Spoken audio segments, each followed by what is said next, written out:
Welcome back to the channel, everybody. Appreciate you jumping on. Do me a favor, hit that like and subscribe button. It definitely helps the channel. Today we are going to talk about XRP's ETF Avalanche. We've already got 13 filings and counting.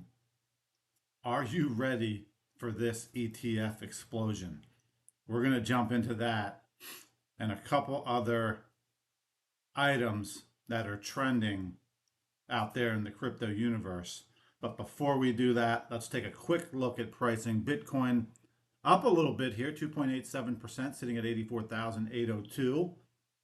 This could be partially due to Trump calling off the tariffs with Canada, Mexico, and one other market. I cannot think of what country it is, but there's one other one that he called off tariffs on. That could be a part of this little mini pump here. Ethereum also up 4.46% in the last 24 hours, sitting at 1,909. XRP at the number 4 spot, up 2.16%, sitting at $2.13.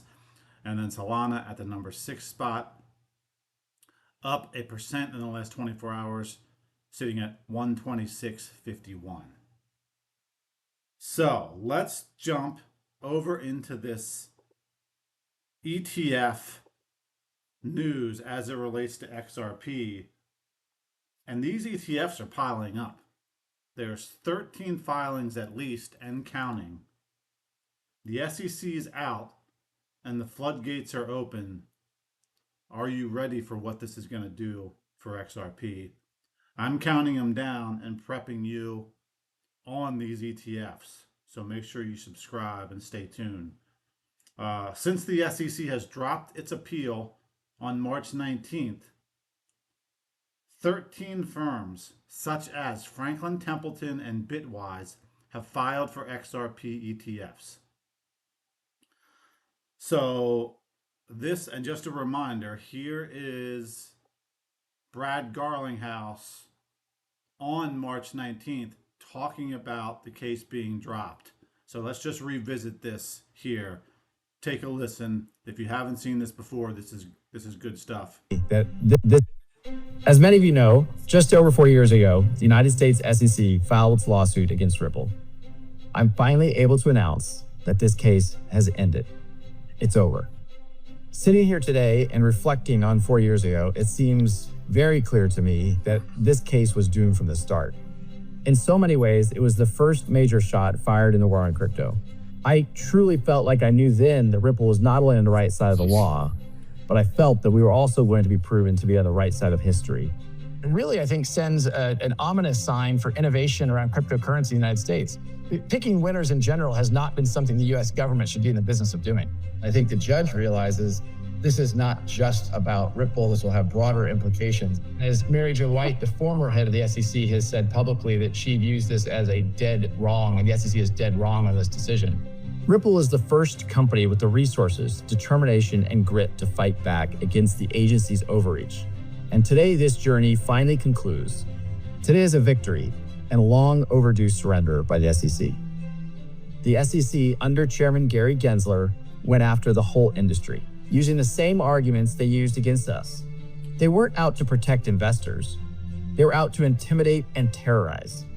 The regulator, whose primary purpose is to protect investors, went all in on a non-fraud, victimless lawsuit and wiped out $15 billion of value from innocent XRP holders. The SEC was the market manipulator. The SEC wasn't seeking justice. They were seeking to win a case at any cost. Forces inside our government aligned with the SEC and embarked on a campaign of debanking anyone associated with the crypto industry. This was lawfare, a war of legal terror. Fortunately, the judge rebuked the SEC multiple times in this journey. First, for lacking a, quote, faithful allegiance to the law. The SEC was sanctioned in our case for discovery abuses, and the pattern was repeated in other crypto cases. Well, let's just say they're trying to confuse you. We won then on every critical legal point, proving that the digital asset XRP is not a security. That is now the law. And those wins have laid the groundwork for policymakers to adopt a set of rules for crypto that are in line with nearly a century of securities law. With today's news, the war on crypto has ended in defeat for those who turned our own government against a technology and an entire industry. I'm heartened that we have paved the way for other industry players to see the value in not backing down, and for others to use our legal playbook to fight back. We are now closing a chapter in crypto history. I think we're all stronger for our prior litigation successes and today's landmark victory. Progress is worth fighting for. We won multiple pro-crypto victories at the ballot box last year. It's time to make the US the crypto capital of the world. Thankfully, we have new leadership in executive and legislative branches of our government. That leadership is actively seeking a rational and constructive way forward on crypto. Let's make the most of this. This is an incredibly promising moment. Let's come together. Let's leave the tribalism behind. But let me make it clearer that my main message, what Ripple's main message today, is about gratitude. It's gratitude to everyone who stood by us, to every Ripple employee, to the incredible legal team here at Ripple, led by the best chief legal officer in the business, Stu Alderodi. Gratitude certainly to the XRP family, to our customers, to our partners. Thank you. We couldn't have won this battle without all of you being behind us and working together. I truly believe we all agree there's immense opportunity with the largest economy in the world finally taking a pro-crypto and pro-innovation approach to build this technology in order to solve real-world problems for people around the planet. This was a fight Ripple never wanted, but one we knew we had to win. And today, emphatically, we have. Thank you. There you have it, the official announcement back on March 19th, which was huge news and continues to be huge news. I mean, listen, you're going to hear in another video I share here shortly that they were debanking all kinds of folks. Not only Brad Garlinghouse, but others as well, and you're going to hear more about that. This lawsuit was all about helping the banks and slowing down the crypto industry, because certainly this industry is going to take business away from the banks. And remember, in the past, they have sued companies like Amazon and Google, and look at where those companies are at today. I expect the same for Ripple. So back to ETFs. ETFs could pour billions into XRP, and this could mean $5 in the short term. It could mean $10 plus if adoption spikes, which I certainly expect. This is Bitcoin ETF 2.0, essentially. Start small. If you're not invested already in crypto, buy XRP now at $2 and whatever it is, 13 cents. I think we said at the beginning of this episode. Hold tight and watch filings on sec.gov. You can track ETF filings there. Q3 of 2025 is the target for these ETFs to go live. XRP's ETF era is here. Do your own research, but I certainly don't want to get left behind. And here is, don't take my word for it, here is Crypto.com CEO Chris Marszalek. He says XRP ETFs are going to attract $8 billion of inflows in 2026. Now that's next year, but they could go live this year. But in a full year, he expects $8 billion. Take a listen to this short clip.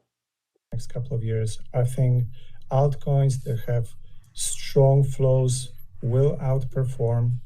I don't know if you guys seen this, but there's a forecast saying that the ETF for XRP is going to attract 8 billion of inflows next year. So you can imagine what kind of impact that may have. And in terms of what we're doing, I think we have a very clear, differentiated, exciting strategy that nobody else is pursuing and nobody else can compete with us on. That's very unique. So we will build it, and I hope you guys join along for the ride next couple of years. I think altcoin. There you have it. He expects 8 billion in inflows in 2026. That is absolutely insane. We will see what happens. Which ETFs your bet? Let me know in the comments. What do you think is going to happen with XRP ETFs?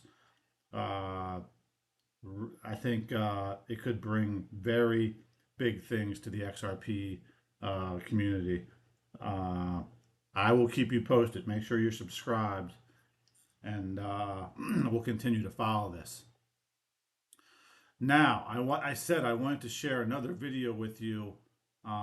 Here's from Michael Saylor. He's posted an interview with Eric Trump, and he says Eric Trump and Donald J. Trump Jr. are launching American Bitcoin, aiming to become the largest Bitcoin miner and build a Bitcoin reserve. The Trumps believe in Bitcoin. Let's take a listen to this interview, because they also talk about the debanking in this interview.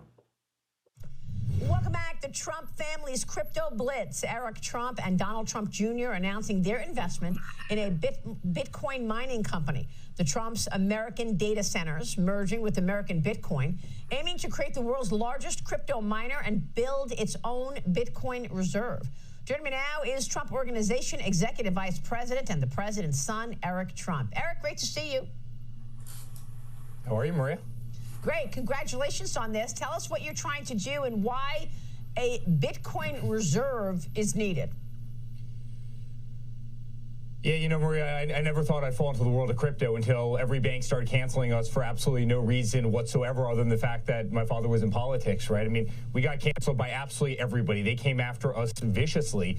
And it wasn't until that time that I realized how important crypto was, right? Something that's cheaper, faster, more transparent. You can't be canceled. That's global. And it's what made me fall in love with Bitcoin. It's what made me fall in love with, you know, DeFi and CeFi and stable coins. And we put a lot of our effort into it. We're building a great company, World Liberty Financial. Everybody's talking about it. It's doing phenomenally well. We just launched a stable coin. On the other side, American Bitcoin. I think it's going to be one of the great companies out there. So I truly believe in it. And really, my epiphany was, again, cancel culture and what these financial institutions controlled by very few at the top were able to do to people that they didn't like, even families like ours that had a lot of zeros at the end of their balance sheet. Well, that's incredible that's one of the catalysts that got you into this. Which banks canceled you? What happened? Oh, God, everybody. Capital One being the largest. I've sued them recently. Chase canceled us. Okay, so it was Capital One, because I know that Capital One also canceled Melania Trump, I understand as well. So I'm going to leave that there, but you get the idea. I just wanted to share that it wasn't just Brad Garlinghouse from Ripple that got debanked. It's also the Trumps, and Citibank was a part of that, unfortunately. But the Trump administration certainly has been pro-crypto, and they're cleaning a lot of this up. So that is great to see. One other thing to share here from Good Morning Crypto. They say breaking MasterCard to allow 3.5 billion cardholders to use Bitcoin, XRP, and other cryptos. Massive U.S. adoption is here. So there you have it. The big players now are starting to come into the game. I imagine we're going to see more and more of this. And I will certainly do my best to share it here on the channel. Do me a favor, hit that like and subscribe button, and we will see you on the flip side.